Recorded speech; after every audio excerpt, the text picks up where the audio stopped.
자, 오늘은 문병란 시인의 꽃이라는 시를 한번 같이 읽어볼까 하는데요. 이 시를 통해서 우리 삶에 대한 어떤 깊은 통찰을 발견해 볼 거예요. 정말 작은 씨앗 하나인데 여기에 과연 어떤 엄청난 성장의 비밀이 숨어 있을까요? 시의 시작이 참 재밌어요. 모든 건 바로 이 빈손에서 시작되거든요. 가득 찬 손이 아니라 텅 빈 손. 이게 뭘 의미할까요? 바로 시의 첫 번째 메시지인 거죠. 진짜 성숙이라는 건요, 뭔가를 꽉 쥐는 데서 오는 게 아니라는 거예요. 오히려 모든 걸 비우고, 모든 받아들일 준비가 됐을 때, 바로 그때 시작된다는 거죠. 그리고 가로 그 빈손 위에 뭐가 놓이냐면 작은 꽃씨 한 알이 딱 놓입니다. 이게 이 시의 주인공인 셈이죠. 시인이 일부러 느낌표까지 썼잖아요. 그만큼 이 순간이 중요하다고 강조하는 거예요. 아니, 이렇게 작고 보잘것없어 보이는 씨앗 하나가 도대체 어떤 삶의 비밀을 품고 있다는 걸까요? 자, 이제 첫 번째 비밀을 한번 파헤쳐보죠. 시인은 말해요. 이 작은 씨앗 하나가 그냥 씨앗이 아니라고요. 그 안에는요, 한 계절의 그 모든 찬란한 그 모든 생명력이 꽉 압축된, 말하자면 하나의 작은 우주가 담겨 있다는 겁니다. 여기서 시의 아주 중요한 포인트가 나와요.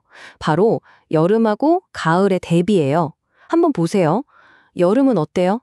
밖으로 막 뿜어내는 찬란한 빛깔의 계절이잖아요. 그런데 가을은 그 모든 걸 안으로 싹 걷어들여서 하나의 무게로 만들어버리는 그런 내면의 계절이라는 거죠. 그러니까 겉으로 보이는 화려함이냐 아니면 안으로 다진 성숙이냐, 이 둘의 대결인 셈이에요. 시에서는 여름을 이렇게 표현해요. 핏빛 꽃들의 몸부림. 와, 표현이 정말 강렬하지 않나요?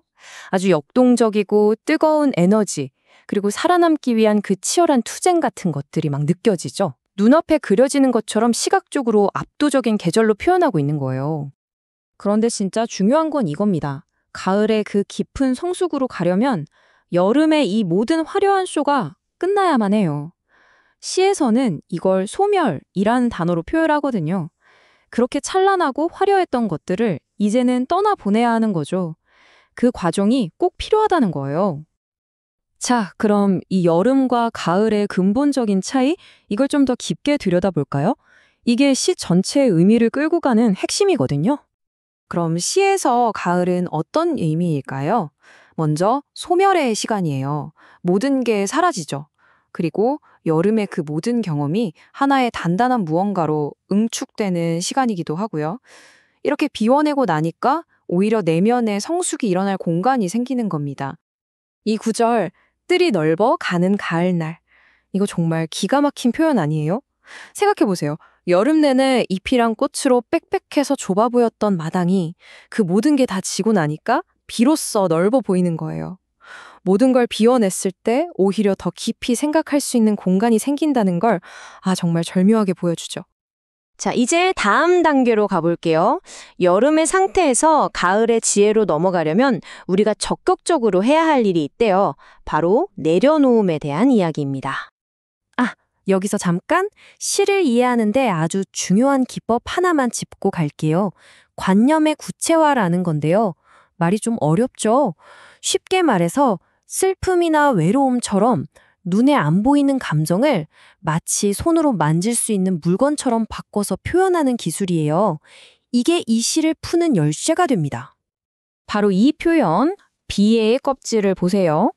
슬픔이라는 그 추상적인 감정에 껍질이라는 구체적인 모양을 딱 붙여준 거예요. 그러니까 과거의 슬픔들이 마치 땅에 떨어진 낙엽 껍질처럼 우리가 주워 모을 수 있는 대상이 된 거죠. 와, 정말 시적이지 않나요? 그래서 시는 우리 내면을 깨끗하게 하기 위한 구체적인 방법까지 알려줍니다. 먼저 과거의 아픔들, 그러니까 그 비애의 껍질을 일부러 모으는 거예요. 그리고는 그걸 남김없이 불태워 버려야 한다는 거죠. 그래야만 비로소 내면이 맑아지고 진짜 성숙에 이를 수 있다는 겁니다. 이제 시에 가장 깊고 어쩌면 가장 어려운 생각으로 들어가 볼 시간입니다. 이 여정이 이제 시인의 마음 가장 깊은 곳, 그 내면으로 향하거든요. 자, 그럼 질문이 생기죠. 과거를 그렇게 다 태워버리고 텅 비워냈는데 그 텅 빈 공간에서는 대체 무엇이 자라나는 걸까요? 시인의 대답은 정말 뜻밖입니다. 바로 빛나는 외로움. 느낌표까지 찍어서 말하죠. 이 역설적인 표현, 빛나는 외로움. 이게 잠시 우리를 딱 멈춰서서 생각하게 만들어요. 시의 협심이 바로 여기 있습니다. 네, 이게 바로 역설이라는 거죠. 보통 외로움 하면 어때요? 피하고 싶고 부정적인 감정이잖아요. 근데 시인은 그게 아니라고 말하는 거예요.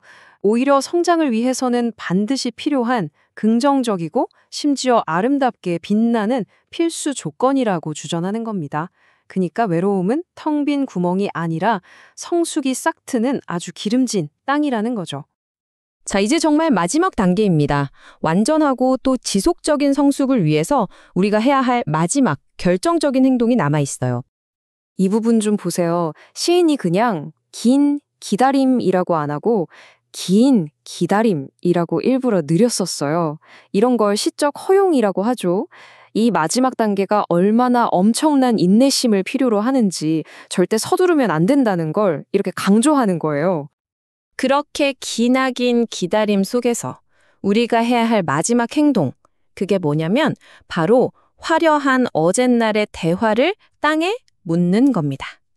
이건 비유겠죠? 과거에 내가 잘 나갔던 기억, 피상적인 영광 같은 것들을 다시 한번 돌아보고 그것마저도 내려놓는 행위를 말하는 거예요.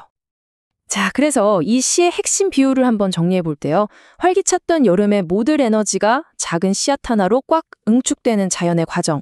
이게 뭐랑 똑같냐면 화려했던 젊은 날의 경험들이 빛나는 외로움이라는 내적 성숙으로 이어지는 우리 인간의 여정과 똑 닮았다는 거죠. 결국 과거를 땅에 묻는다는 건 씨앗이 새로운 성장을 준비하는 것처럼 우리도 다음 단계로 나아가는 마지막 준비인 셈입니다. 그래서 오늘 이 시에 대한 이야기를 마무리하면서 마지막으로 이 질문을 여러분 스스로에게 한번 던져 보셨으면 좋겠습니다. 오늘 내가 한 뼘 더 성장하기 위해서 나의 그 화려했던 어젯날 중에 과연 어떤 대화를 땅에 묻어야 할까요?